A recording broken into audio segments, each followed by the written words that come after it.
more countries in play. I know here at the Bitcoin office in El Salvador that Stacy runs, she is really on top of making sure that Bitcoin in El Salvador, it remains competitive as the global hash rate heats up, I'd say, Stacy.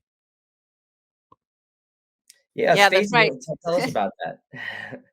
Well, the Bitcoin office, it has been was founded 21 months ago, and yeah, we are responsible for basically establishing the foundation upon which the nation will be ready for this hyper Bitcoinization, you might call it, or the when everything gets priced against Bitcoin, essentially, when the paradigm we already see is shifting.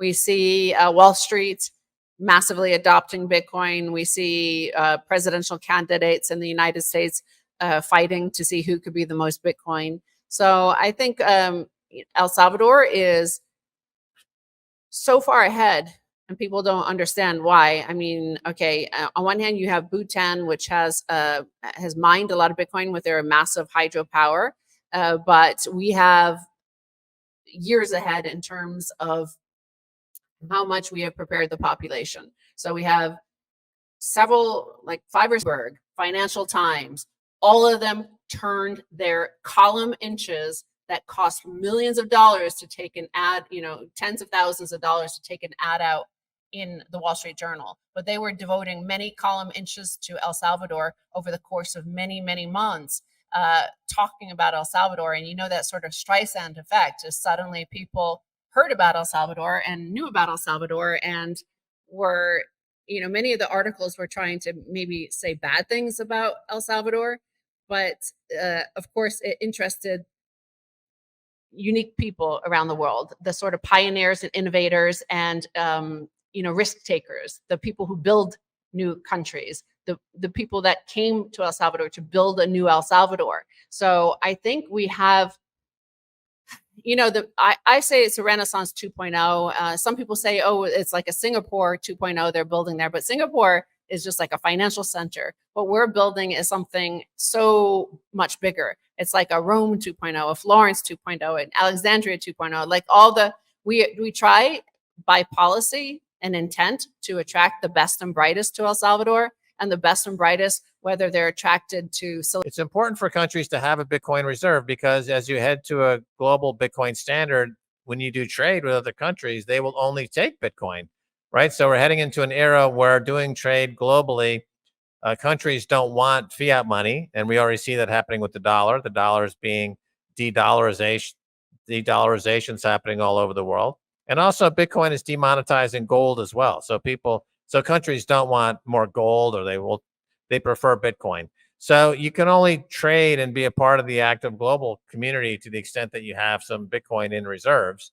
So El Salvador is already aware of that, and they're buying Bitcoin every single day.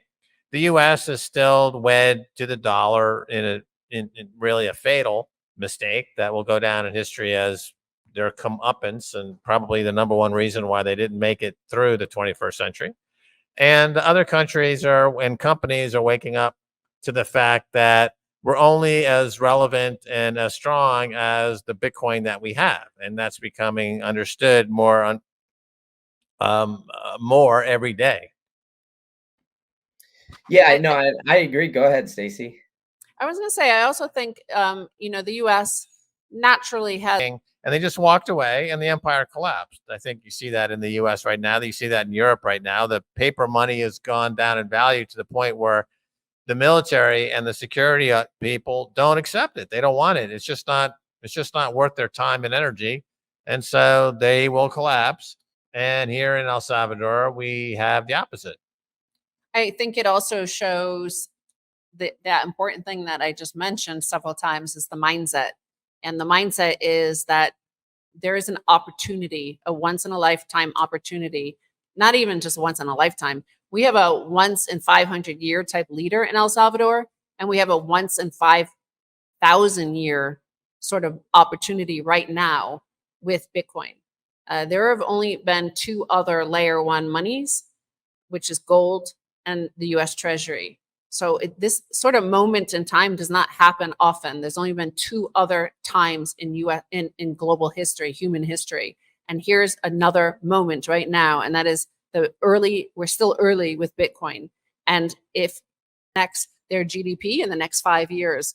And we believe that's possible. So, sure, volcano bonds fit within that sort of paradigm, right? Like if you're going to 10x your economy, you're not going to do that on just, trying to manufacture some clothing or something like that.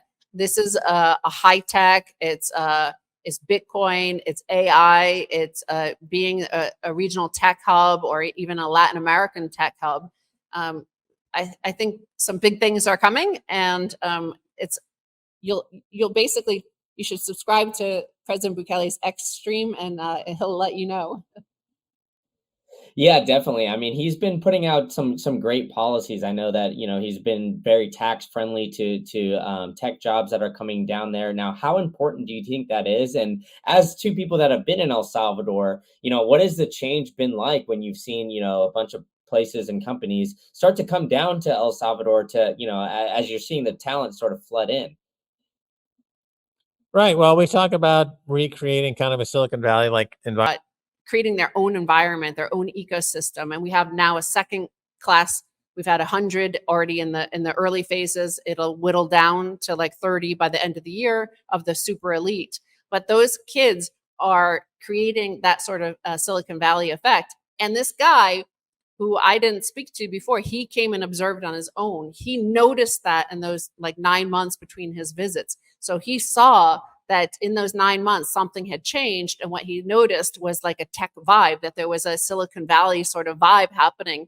And he didn't know what it was, but it was our intent to create that. We did that by design because we believe that's the path to victory. The path to winning is by creating the talent pool here. Yeah, and it's interesting you said that. I just went and looked at his Twitter feed, and one of his last tweets is about Bank of America upgrading the country's debt to outweigh from market weight after an investor trip. So it seems like even like global banks Always flee the country because the mindset here had been like that. That the public officials were always corrupt. The presidents they elected always stole from them. The gangs were always given free reign, and everybody was afraid of them, and everybody gave them things. The U.S. poured money into it. All these NGOs, everybody poured money into fixing the problem through all these sort of techniques that were, you know, basically money making schemes. Really, these sort of enterprises where they're really not trying to fix anything. They're just creating human rights organizations, sort of NGO jobs. But they didn't fix a single thing. And he took his own path, President Bukele, and he fixed it. Like we saw that happen in like remarkable speed. It's crazy to see how it was like as bad as San Francisco. Now imagine fixing San Francisco within 12 months. Like imagine, apparently you could like anti-fragile person, right? So a lot of Salvadorans are returning that are diaspora. And so we do see, adjustment to that they're getting used to all these very successful Salvadorans from abroad who are returning to El Salvador and bringing a lot of capital with them. Yeah, plus the numbers are in. As of this week, the numbers are in. We now officially have reverse migration. Yes. Where more Salvadorans going back to El Salvador than leaving. So we've crossed the Rubicon. We've crossed the that river down the Rio Grande, and we've got a reverse migration really happening here in El Salvador because the opportunity, the shining city on a hill, the Statue of Liberty is a volcano in El Salvador. People who want opportunity and they want a future for their children are moving to El Salvador. And also the framing of the question about, well, is there foreign influence? I mean, the fact is that it goes the other way as well. El Salvador is influencing the region. El Salvador is influencing the world. We see that for sure. Other countries in the region and around the world are asking themselves, that's why the president's on the cover of Time. Will become a powerhouse. And they'll become a powerhouse here in El Salvador because of what Max always refers to, the Statue of Liberty, a shining city on the hill. That if you can be in the hearts and minds of people globally as a place to aspire to believe in, And that's what the United States was for many decades after World War II, right? That anything is possible there, right? That this is the land of freedom and liberty and cowboys and good steak. That's that's the sort of thing, that's the powerhouse that we're going to have here. And a lot of it is to do with the David versus Goliath thing, the fact that President Bukele, he always tweets, "I told you so," right? The very most powerful people in the world kept telling him he couldn't fix the security situation.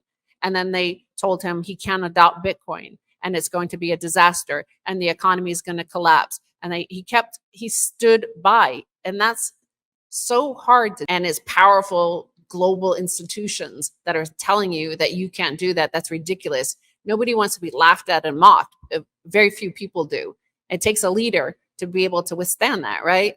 And I brought up Elon. Elon gets mocked all the time. Ha ha ha! You wasted $44 billion on Twitter. Ha ha ha! Like in the early days, that was all it is. Now, what everybody's like, oh my God, we need to shut down X because it's become too powerful. It's like, hello, I thought you said it was like I blew all my money. The same thing with this is like people, like other heads of state, see the financial news attacking President Bukele over Bitcoin policy, and they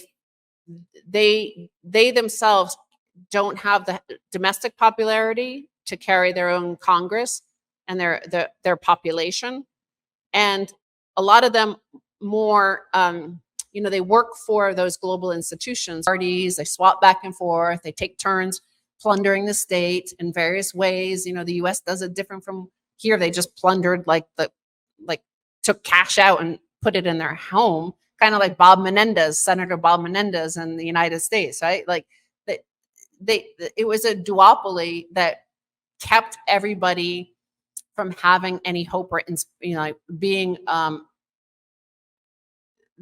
the population was fed like a whole stream of uninspiring leaders, but not even leaders. I don't want to call them leaders. They're politicians, right?